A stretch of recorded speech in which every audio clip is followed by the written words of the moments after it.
Okay, so again for question number 1 for problem letter B, how much will be recognized as contract asset during construction phase? Our answer again, class, is 555,000. So 550 contract asset, credit construction revenue, and for finance revenue 5,000. So debit naman tayo ng contract asset, so that's 555,000. How much is the total revenue to be recognized during the construction phase? There are two kinds of revenues here. We have construction revenue, 550, and finance revenue, 5,000. So our answer should be 555,000. So kindly change letter C to 555,000. But if you're being asked on specific revenue such as construction revenue, 550 ang isasagot natin. Okay? So for number 2, since total ang nasa question, letter C ang sagot natin, 555,000. Okay? So that is for problem letter B. Now let's proceed to problem letter C. Okay? IYSB Construction Company has entered into service concession arrangement to construct a bridge for the government and manage it for 15 years. So SCA ulit, build, operate, transfer. After which time, the government will control the residual interest in the bridge. IYSB Construction Company will charge the public. So underline the word will charge the public. So user po ang magbabayad. Okay? For using the bridge at a rate determined by the government. Now, IYSB accounts for this SCA under intangible asset method. So, pag hindi binanggit yung accounts under intangible asset method, yung keyword mo dyan ay yung charging sa public usage ng bridge. The details of contract are as follows. Number 1 or first bullet, cost of construction is 200 million. Second bullet, cash flow over the life of the arrangement is 450 million. So, ibig sabihin, IYSB Construction, gagastos ka ng 200 million construction cost, pero during the life, okay, magkakaroon ka ng cash inflow or flow amounting to 450 million. Okay? So, ngayon, IYSB determines or identifies the construction service as a separate performance obligation and determines the fair value of the resulting intangible asset indirectly by reference to the stand-alone selling price of the construction service being 225 million. So, anong entry po natin? So, we have here intangible asset model. Okay, so kanina, we have financial asset model, this time intangible asset. So during the construction phase, okay, your entry would be debit cost of construction. Okay? Cost of construction, 200 million and credit cash. Yan yung ginastos mo, 200 million. However, class, sabi sa problem, yung stand-alone, okay, stand-alone selling price of construction service, okay, is 225 million. So, ang ginagawa natin kanina under financial asset method, yung construction service stand-alone price ay dinedebit natin sa contract asset, then construction revenue. Tsaka mo palang i-convert or i-transfer sa tinatawag nating financial asset kapag nakumpleto na. Dito, construction pa lang, iset up mo na yung intangible asset. So, i-debit mo na yung intangible asset amounting to 225 million and credit revenue or construction revenue amounting to 225 million. So, ito po ang pagkakaiba nila. So, this is during the construction phase. Now, during the operational phase, okay, during operations, Okay? Ano naman ang entry natin? Of course, nung nag-ooperate na, i-amortize mo na. Di ba? Amortize mo na. So, ang presumption, lahat i-amortize mo, kaya meron kang debit ng amortization expense amounting to 225 million and credit intangible asset. Okay? So, ubusin mo na yung 225 million. Okay? Then, ang kapalit niyan, of course, meron kang cash. Yan po yung inflow naman sa'yo. 450 million and you have here revenue amounting to 450 million. Yan po yung cash flow during the life of the said arrangement. Okay? So, question number 1. During the construction phase, ito po, construction, how much should the operator recognize as revenue over the term of the arrangement? So, ang revenue natin, ito pong sagot, 225 million. During the construction phase, so letter B ang sagot natin sa number 1, how much intangible asset will be recognized over the term of the arrangement? So, ito po yung intangible asset natin, 225 million.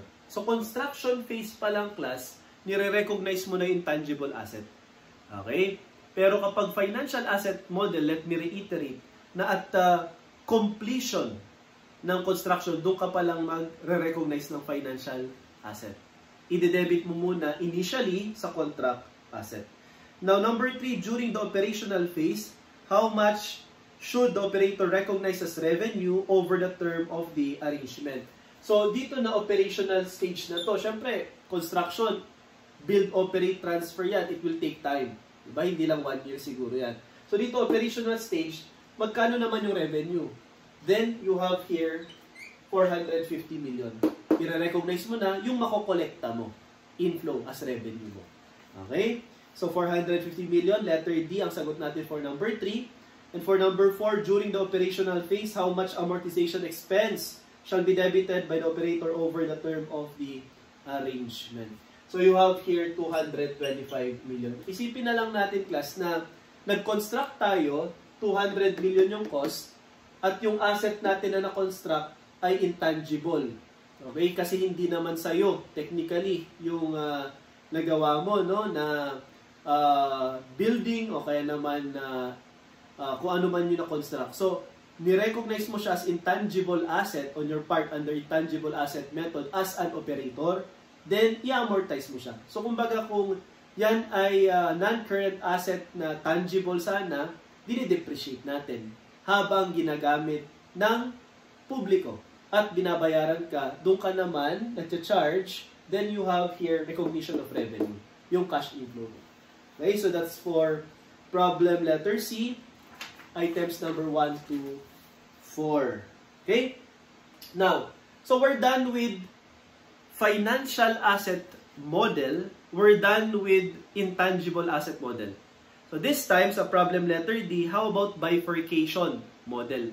Partly financial asset, partly intangible asset. Okay? So for problem letter D, let me read. DMCI enters into an agreement with government to construct Skyway. The following are significant information. First, cost of construction is 50 million. Second, cash flow over the life is 100 million.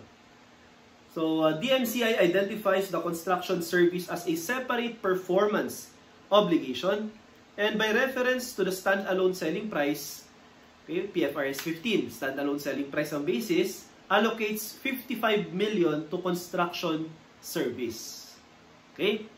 Additionally, cash flows guaranteed by the government are 30 million, which is 54% of the consideration allocated to construction service. Ibig sabihin, class, kung guaranteed siya, financial asset model. Kaso nga lang, 54% lang yon. Eh, how about the 46%? Intangible asset model. Kaya bifurcation yan. Partly financial, partly intangible. Assume that the interest revenue that should be recognized over the life of the contract using effective interest rate is 3 million, assume further that the significant financing component relating to the contract is 1 million. Okay? Under the bifurcated model, how much intangible asset shall be recognized? So, ang gagawin mo na lang dyan, class, is tanggalin mo doon sa 55 million, okay, yung financial asset. Parang matitira ay ang intangible asset. So, kung isa-set up muna natin, class, sa construction phase, no? Construction phase.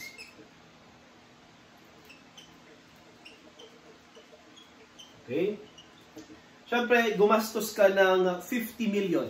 Okay? So, mag-debit ka na ng cost of construction and credit ka ng cash. Okay? 50 million. The problem here, class, is that itong 50 million na ito, okay, ay partly meron pong para sa financial asset at meron din para sa intangible asset. Kaya dapat itong cost of construction mo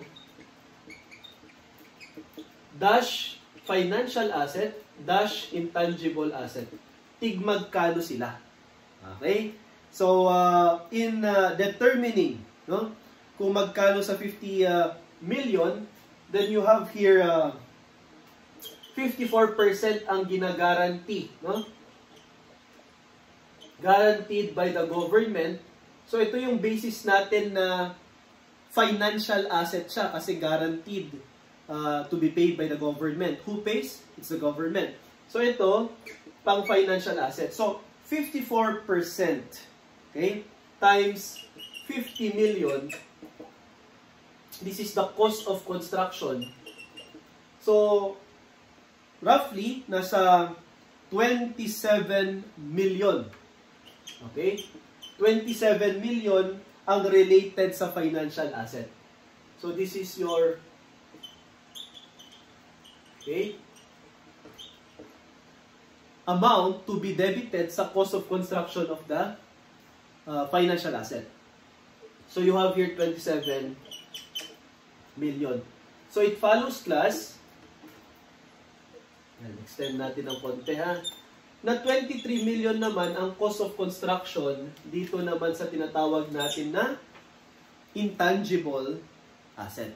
Okay? So, the remaining part of the construction cost amounting to 50 million after deducting 27 million, yung 23 million na remaining ay cost of construction ng intangible asset.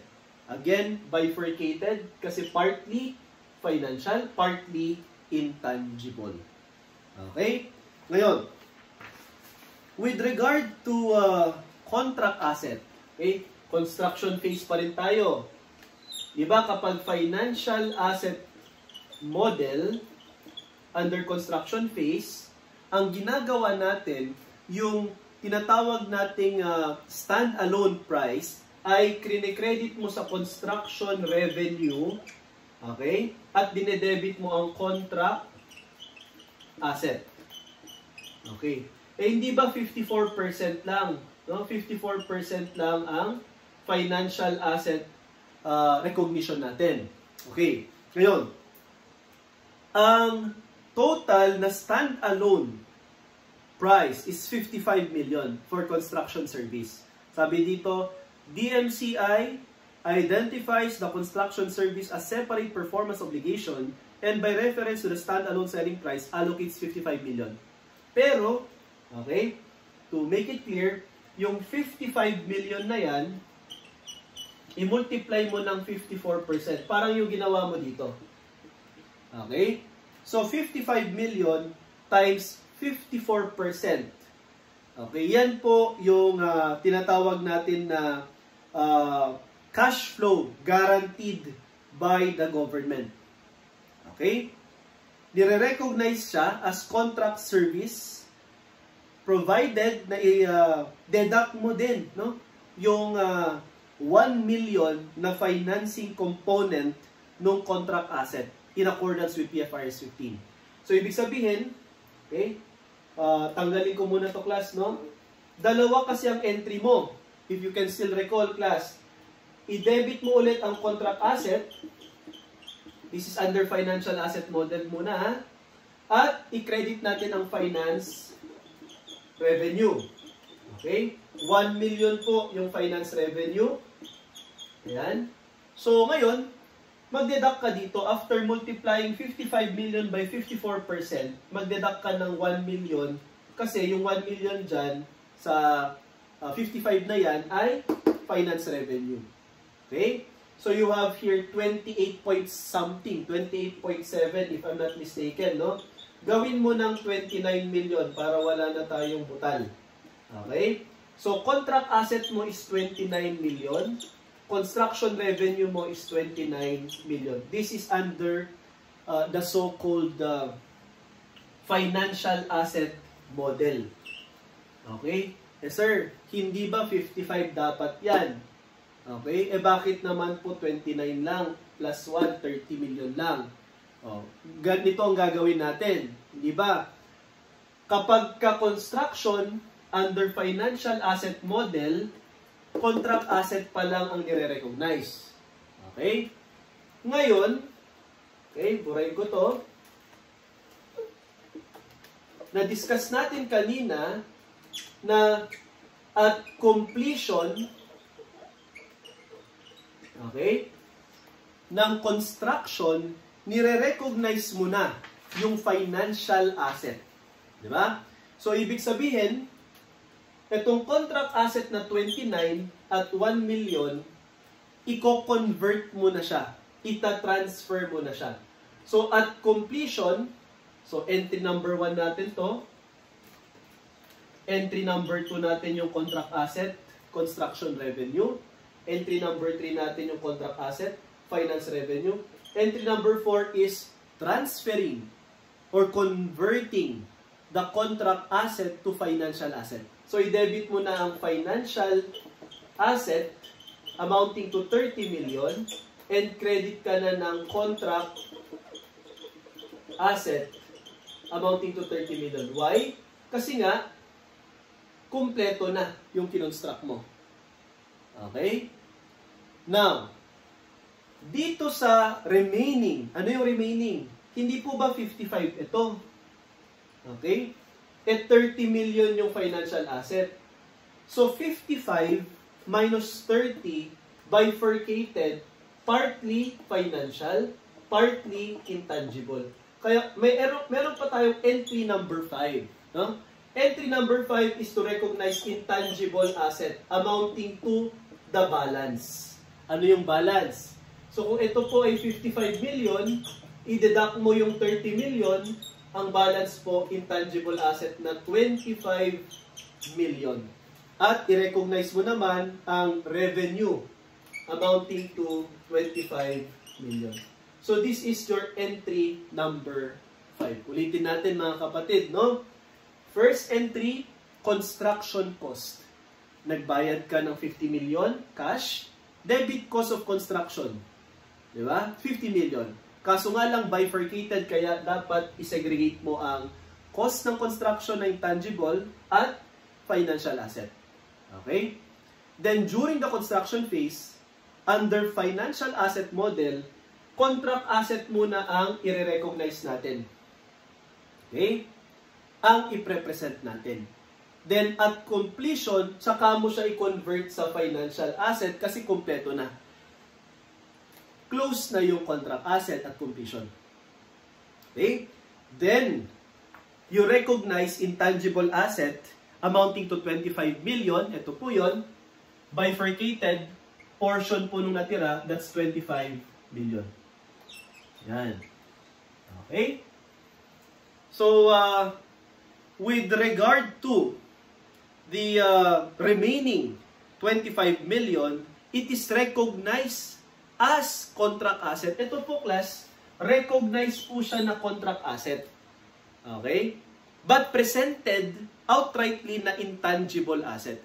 Yan yung sinasabi ko kanina, class, na pag bifurcated or bifurcation, both recognize contract asset, whether it's financial asset model or intangible asset model. Ang pagkakaiba nga lang nila, si financial asset model, kumbaga pinapakita pa niya yung flow. Contract asset ka muna ha, hindi pa kumpleto. So, bago ka mag-financial asset, kumpletuhin muna. Recognized and presented as contract asset. Pero itong sa intangible asset model, kasi bifurcated, recognized po ito na contract asset. Kaso nga lang, presented siya as intangible asset agad. Okay? In accordance with PFRS 15. Okay?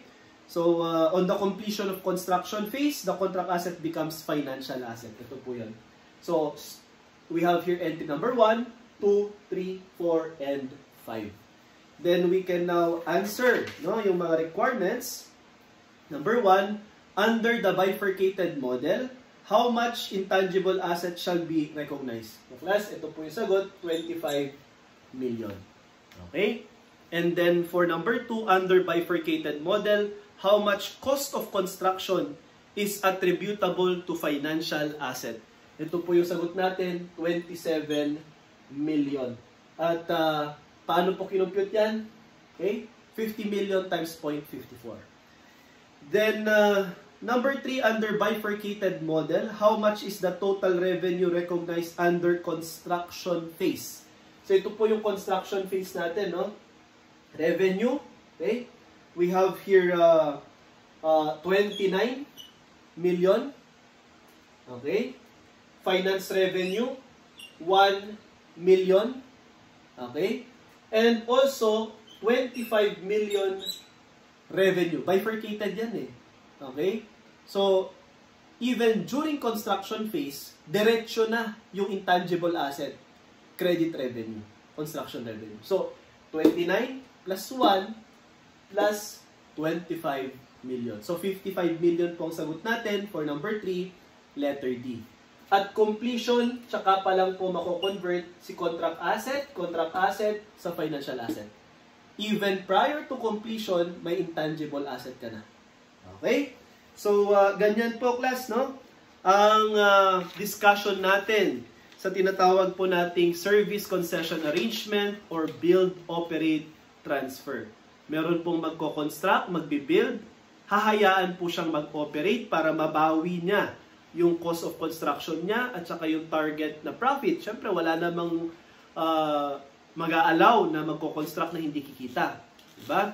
At kung yung recovery niya is through guaranteed payment by the government, then the asset of the operator, okay, is treated as financial asset under financial asset model. But if the operator who constructed, of course, the so-called infrastructure project is allowed or licensed to charge users of the public service, okay, pwede po siyang maningil, no? See, for example, yung toll, okay, toll fee, ayan, o kaya naman entrance fee, etc. No? Ito po ay considered as intangible asset under intangible asset model. However, if the government will partly shoulder or guarantee payment and allow the operator to charge users partly, then the model or method to be used is the so-called bifurcated model. Okay? So pag nakita nyo, class, na bifurcated, during construction phase, during construction phase, contract asset muna yung portion ng financial asset. So, cost of construction, credit cash for the said cost, i-bifurcate mo din, percentage mo lang. Then, during construction phase, contract asset muna, dun sa stand-alone price, portion ng financial asset, 54% in this case.